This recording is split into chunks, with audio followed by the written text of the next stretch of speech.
Alimento Diário, série Então Virá o Fim.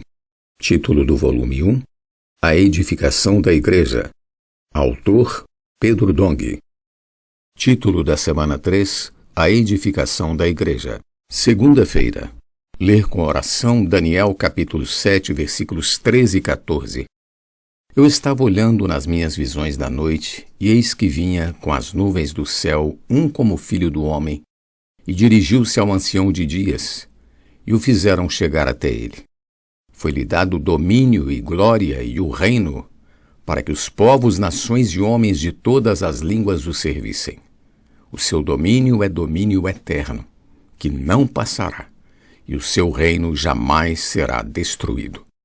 A condição necessária para receber revelação. A mensagem desta semana, intitulada A Edificação da Igreja, tem por objetivo alimentar os filhos de Deus e direcioná-los por meio da palavra profética. Veremos que a edificação da igreja é um assunto do interesse de Deus, pois representa a edificação de seu lugar de descanso. Cristo edificará a igreja com a cooperação do homem, o qual precisa aplicar a cruz para fazer morrer o velho homem, um dos grandes problemas para a edificação. Além disso, perceberemos que tomar a cruz é uma decisão pessoal, e essa decisão deve ser tomada todos os dias. O resultado será a manifestação das virtudes do novo homem e a finalização da edificação da casa de Deus. Vimos em semanas anteriores que, a partir de Mateus 16, foi dada uma revelação que muda o rumo desse livro. Em seu primeiro capítulo, Mateus nos mostra que Jesus é o Cristo, descendente de Davi, que veio para salvar seu povo dos pecados e para trazer Deus ao homem. Ele é Emanuel, Deus conosco. A vinda de Jesus se deu para que o reino celestial viesse à terra, pois desde a rebelião de Satanás, seguida da queda do homem, a criação se desconectou de Deus, passando a ficar fora de seu governo. Por isso, hoje na Terra, os seres humanos vivem uma vida caótica, debaixo de corrupção e engano, cheia de sofrimentos, aflições, esgotamento, desgaste e cansaço. Mas Deus não nos abandonou. Louvado seja o Senhor. Pelo contrário, Ele enviou seu próprio Filho para ser o Rei do reino dos céus e estabelecer seu reino aqui na Terra, conectando novamente as criaturas com o Criador.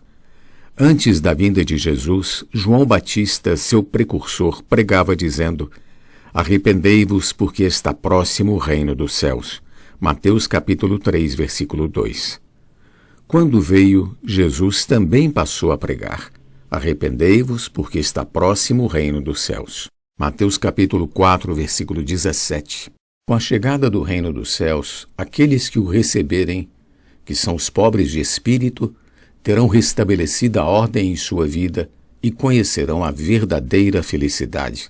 Desde que veio, o Senhor passou a curar os enfermos, a expulsar os demônios e a livrar da corrupção aqueles que tinham um coração contrito e quebrantado. Como pastor, ele apacentava os aflitos e exaustos. Além disso, ele comissionou 12 apóstolos para realizar a mesma obra, a fim de alcançar um número maior de pessoas.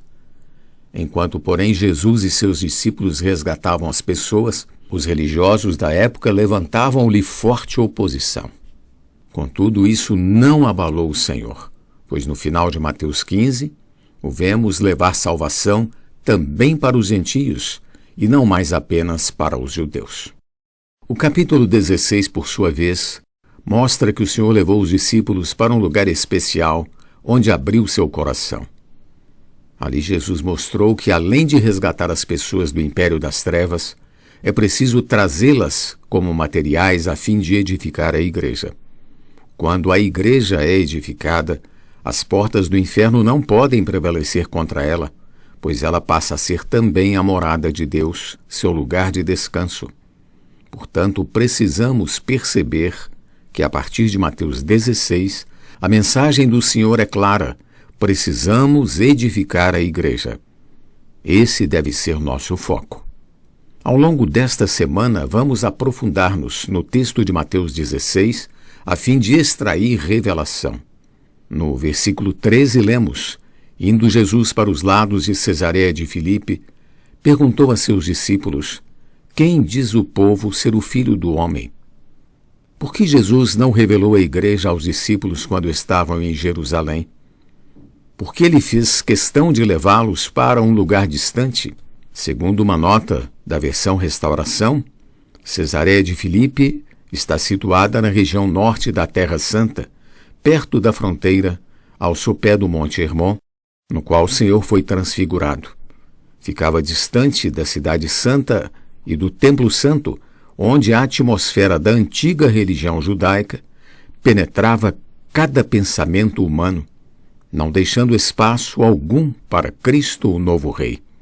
O Senhor levou seus discípulos propositadamente a esse lugar de atmosfera límpida para que os seus pensamentos fossem libertados dos efeitos do ambiente religioso da Cidade Santa e do Templo Santo e para que ele lhes revelasse algo novo com relação a si próprio e à Igreja, que são a vitalidade de seu reino celestial.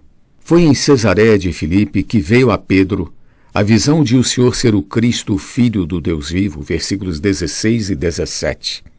Também foi lá que a Igreja foi revelada e mencionada pela primeira vez como o meio de trazer o reino dos céus, versículos 18 e 19. Por isso entendemos que a Igreja é a realidade do reino dos céus. Na região de Cesareia, não havia a atmosfera densa e religiosa que havia em Jerusalém.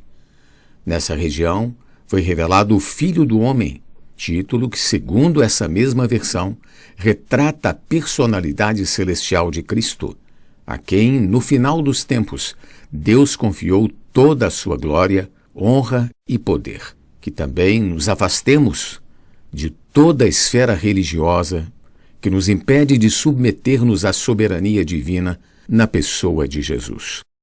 Pergunta de hoje: por que foi tão importante os discípulos se dirigirem para as bandas de Cesareia de Filipe? Jesus é o nosso amado Senhor.